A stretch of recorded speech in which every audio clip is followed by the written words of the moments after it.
and then we'll proceed from there. So I'd like you to join me in welcoming Gil McGowan, President of the Alberta Federation of Labour.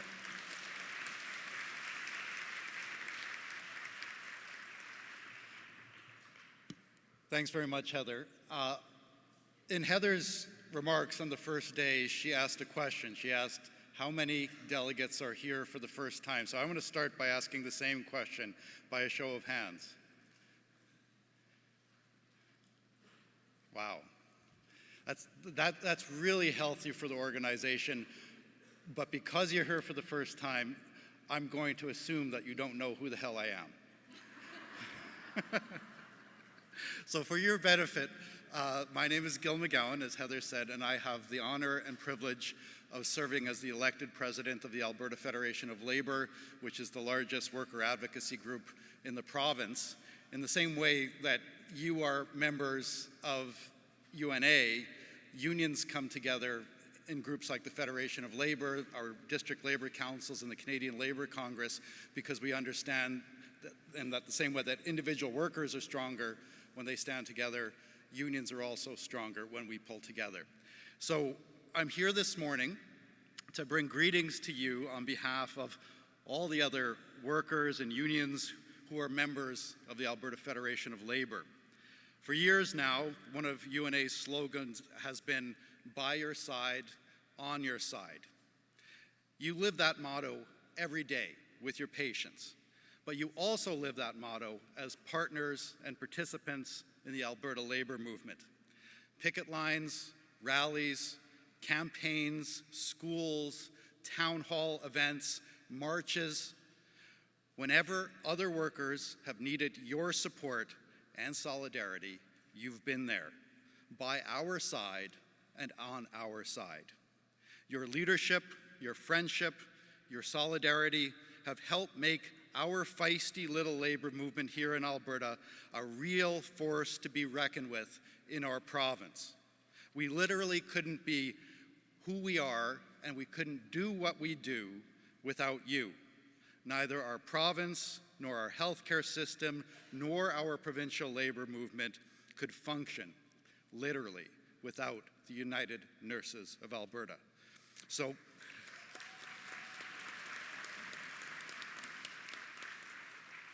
from the bottom of our hearts, thank you.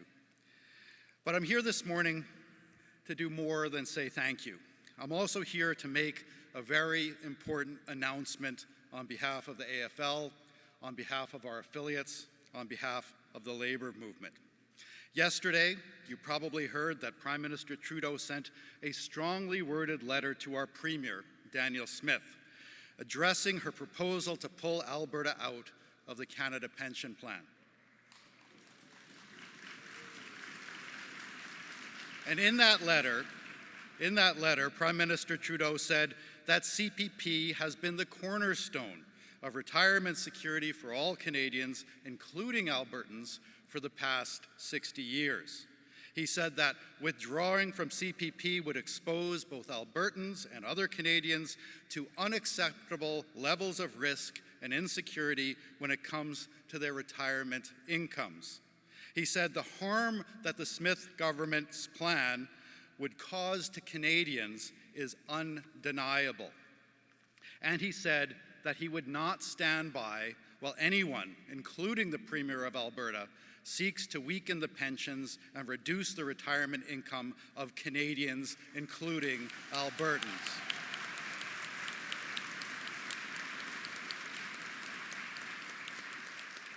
Now, as a lifelong Albertan and the elected president of Alberta's largest worker organization, I welcome the Prime Minister's comments. And like most of us in the hall today, I share his sentiments. I'm also pleased to hear that he will be directing his ministers to make sure that Albertans and all Canadians are fully aware of the risks associated with the Alberta government's proposal. All of this is welcome, and it's timely. However, this morning, I want to make one thing crystal clear.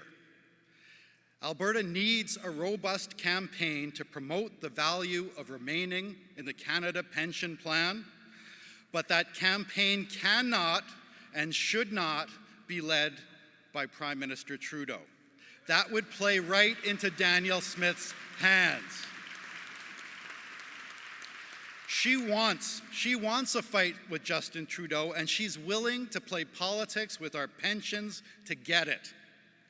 But just because Danielle Smith wants to frame this as a fight with Ottawa, that doesn't mean that we have to grant her wish.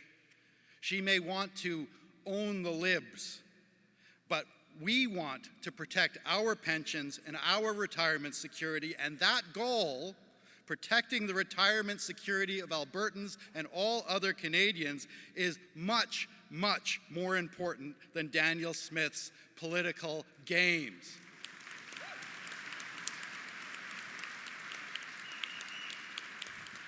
So I'm here today to say that Alberta needs a Remain campaign, a campaign to keep Alberta in the Canada Pension Plan.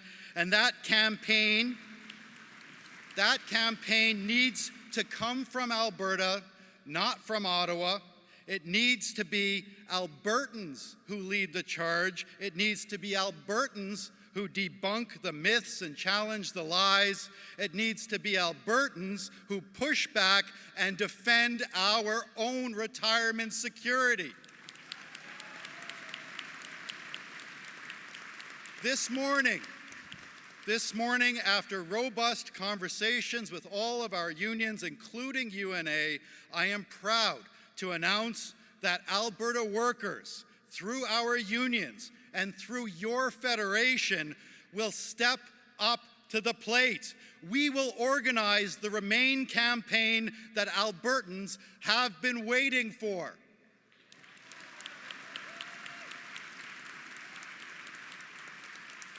If not us, who? If not when? If not now, when?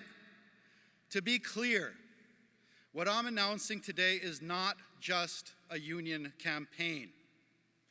It's a civil society campaign. It's a campaign for all Albertans who reject the Smith government's scheme to pull us out of CPP. We in the Alberta labor movement, we don't have deep pockets like the Smith government. We don't have departments full of government staffers who can be mobilized to organize these so-called consultations, which are really just sales jobs. We don't have millions of dollars in taxpayer money to pay for endless ads, but we can get the ball rolling on a campaign to protect our pensions. We do have enough resources to set up a website and other basic campaign infrastructure.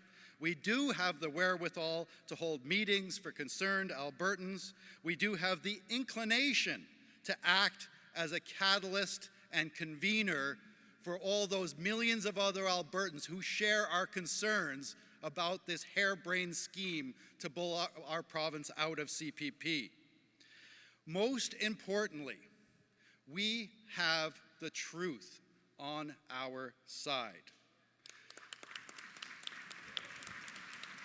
We have the truth to counter their lies and their misleading snake oil salesmanship masquerading as consultation, and the truth, with our help, will prevail. So starting tomorrow, we're going to be sending out letters to municipal leaders, to seniors groups, to student groups, to community groups, and yes, even to Alberta businesses and business groups and associations, because we know that many of them are just as concerned as we are. Then we're going to put out a general call to concerned Albertans in every corner of our province, from north to south to east to west. We're going to ask them to join us in creating a campaign to balance the debate and stand up for our pensions. At this point, to be honest, I don't know exactly what the campaign is going to look like, but the main point is that there will be a campaign. We will make sure of that. Our approach will be like that famous line out of the 80s movie's Field of Dreams, "Build it and they will come." We will build it and Albertans will come. We are confident of that. Now, what will our campaign say to Albertans? Well, first and foremost, we'll say that the Smith government is selling Albertans a dangerous and misleading bill of goods. We'll say that there's no way that a province with 12% of the population will get 53% of the money in the CPP fund. We'll say that without that big fantasy transfer of funds that's being touted by our Premier and her government, there is no way our premiums will be $1,425 lower per year than they are with CPP. In fact, there's every reason to believe that an Alberta pension plan will cost more and deliver less, and it will certainly be riskier, and that's the last thing you want when you're talking about a pension plan that's supposed to guarantee your retirement income. We'll also point out that the Smith government's own report, the so-called LifeWorks report, their own report acknowledges that the advantage conferred upon Alberta by our younger population is already disappearing. It's right there in their own report, and that our demographics are expected to converge with the rest of Canada within only a few short years. This will also make it impossible for the Smith government to deliver on their promise of lower premiums and higher benefits. But that's not all. We'll also ask the Smith government tough questions, like will an Alberta pension plan be fully indexed for CPP, for inflation like CPP, which is an incredibly important issue at all times, but especially in inflationary times like we're living through right now. We'll also ask, will the 50% benefit increase that's currently being phased into CPP also be part of APP, or will Albertans miss out?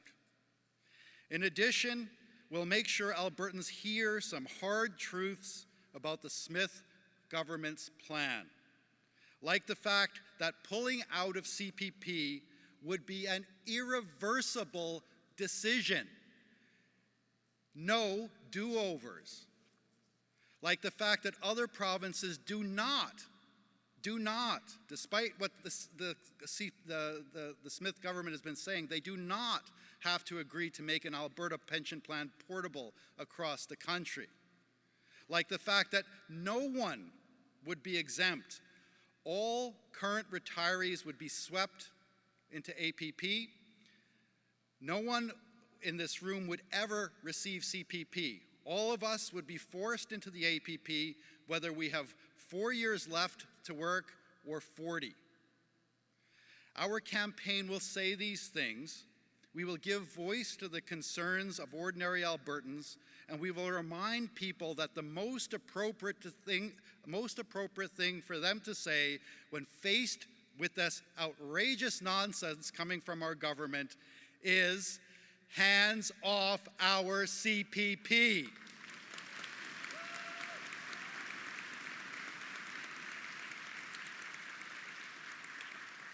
So stay tuned.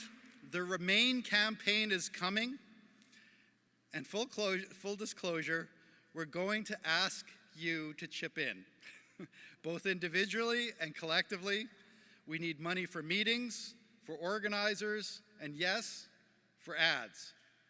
This is a fight we can't and won't shrink from, and it's a fight that we are going to win, and it starts right here in this hall. So say it with me: hands off our CPP. Hands off our CPP. Hands off our CPP.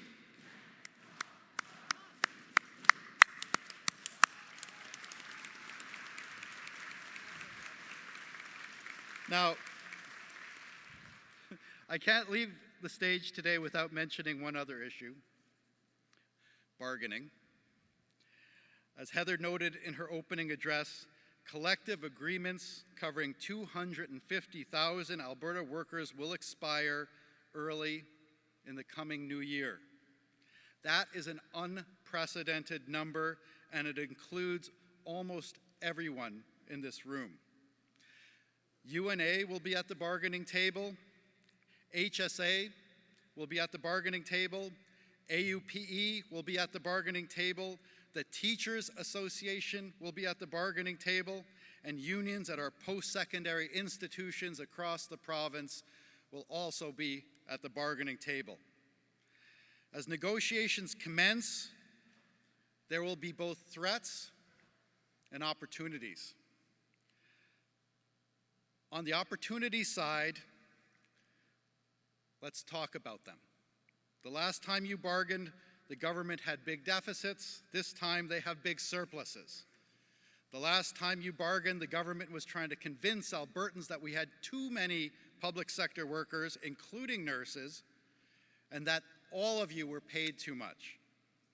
This time, everyone knows that we have huge staffing shortages. We're short 3,000 nurses. We're short 3,000 teachers. We're short 1,500 paramedics. Wherever you look, there are worker shortages in this province, and they're getting worse, not better. At the same time, inflation has increased by more than 15% over the past 3 years. Alberta has seen the biggest increases in power costs in the country. We have also seen the fastest increases in housing costs. University of Calgary economist Trevor Tome put it in stark terms earlier this week. By his calculation, costs for Alberta families have increased between $600 and $1,000 each month. That's per month, not per year. In this environment, characterized by crippling staff shortages and brutal inflation, there is no way that any reasonable person could oppose substantial wage increases for Alberta workers, including nurses. The bottom line is that the best way to help workers deal with rising costs is to make sure that their wages keep up with inflation. But that's not all. The best way to respect, retain, and recruit workers like nurses who are in short supply is to make sure that they get wages and benefit increases that exceed inflation.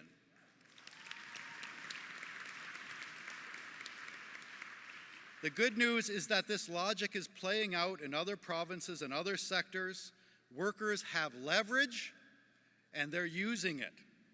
For example, uniform members at Ford and GM just won wage increases of between 20 and 25% over 3 years, plus cost of living adjustments and $4,000 to $10,000 signing bonuses.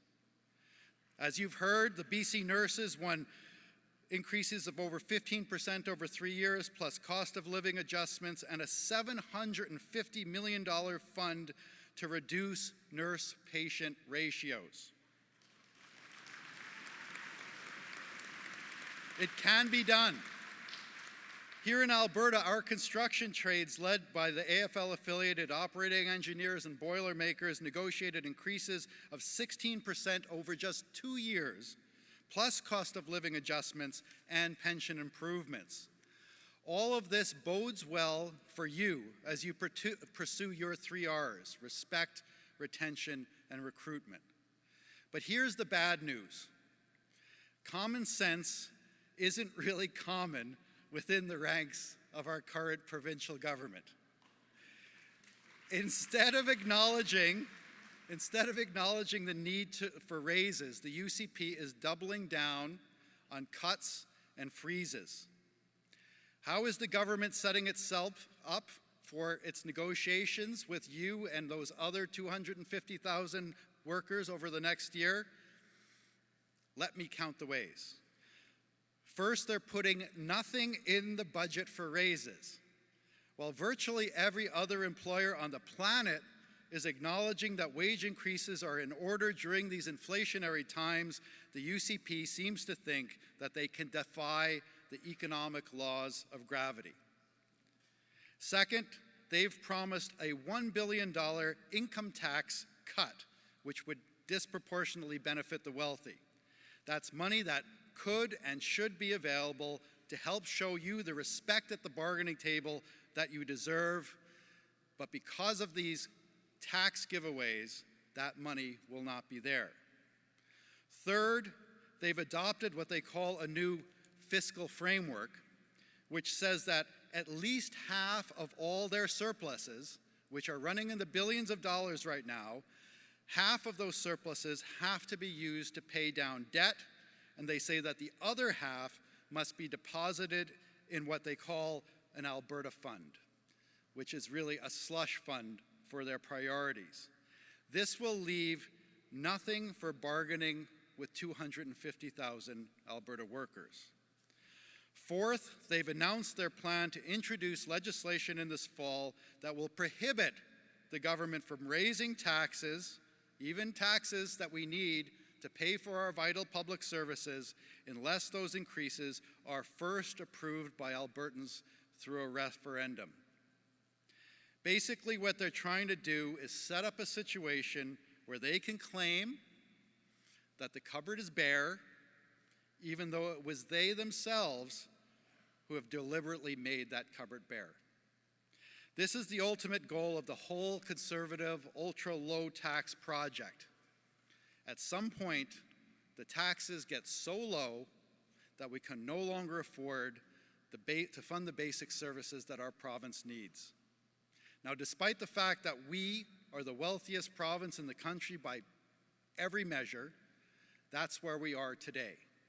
We don't raise enough revenue to properly staff our services or cover the wage increases that we need to remain competitive. So while you are going head to head with the government at the bargaining table, we, in the broader labor movement, your partners in the AFL, we will be attempting to help create winning conditions for you by running a big public campaign this coming winter to remind voters about inflation, its implication for wages, and to explain why substantial wage increases are needed to retain, recruit, and respect workers in our vital public services.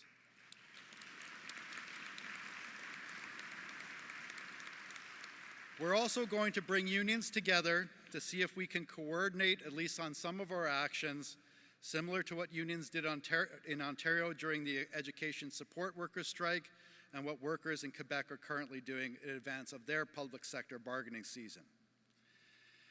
Because that's what we do in the labor movement. We come together, we negotiate with employers and with each other, we collaborate, we take collective action, and we win. We're going to do that on pensions. We're going to do that as much as we can on bargaining. And if we have to, we're going to do it to deal with this new scheme from the government to break up and privatize our healthcare system. So I'm just going to conclude by saying this. The challenges that we face in the coming months will be many, and they will be big. But we'll face those challenges as we always have, together, with UNA in the lead. And when we do that, we win. Together we are stronger. Solidarity, and thank you from all your sisters and brothers in the labor movement. Now,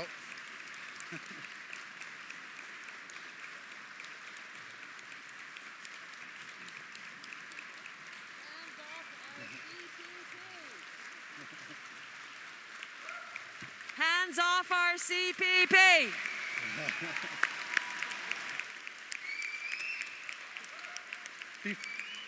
Thanks, everyone. Before I leave the stage, I always have to ask you to do something, right? This is relatively simple.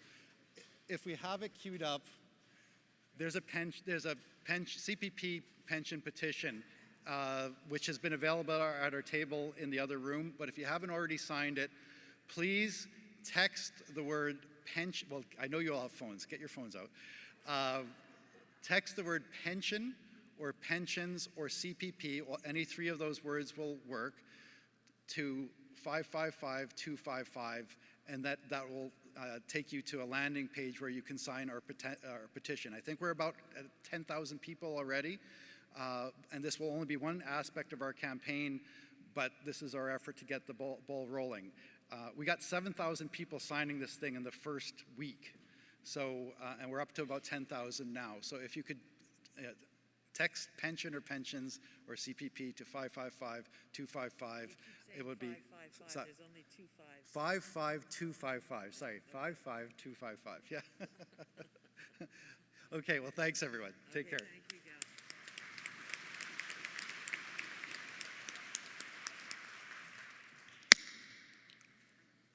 It's very common, what we try to do as partners and members of the Canadian Federation of Nurses Unions is to visit each other's annual general meeting.